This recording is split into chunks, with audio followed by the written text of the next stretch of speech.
Teu sangue é no Ghana. Você quer aprender Kimbundu, mas ainda não fala? Então estás no lugar certo. Hoje vamos falar sobre idioma.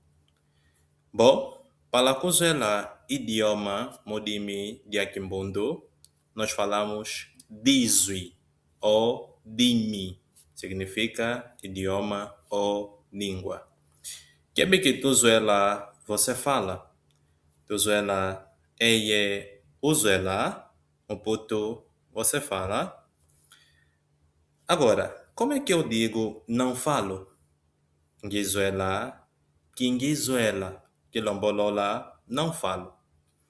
Ou kingizuela kiambote, não falo muito bem. Abapé, estou a aprender. Ngamudilonga.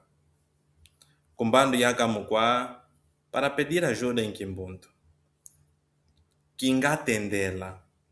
Não entendi, meu puto.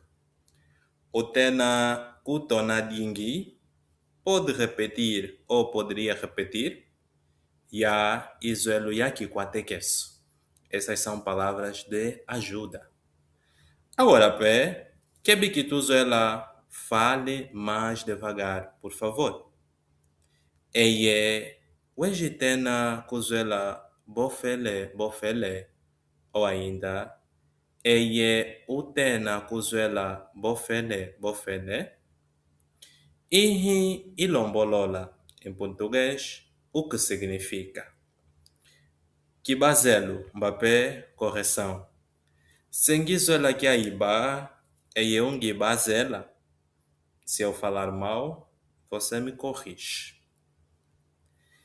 Ngana Jame, isso é Kimbundo na vida real, Yakizua Nikizua. E convidamos vocês a aprender Kimbundo por fazer o curso da Escola Milong, o curso de Língua Nacional Kimbundo. Temos também Umbundo, Kikongo, Chokwe. Inscreva-se agora, está aí o nosso WhatsApp, envie uma mensagem para nós. Kate babapé é tudo azumba. Até aqui nós terminamos. Tuadikundu, isso é saudações, Mahezungana.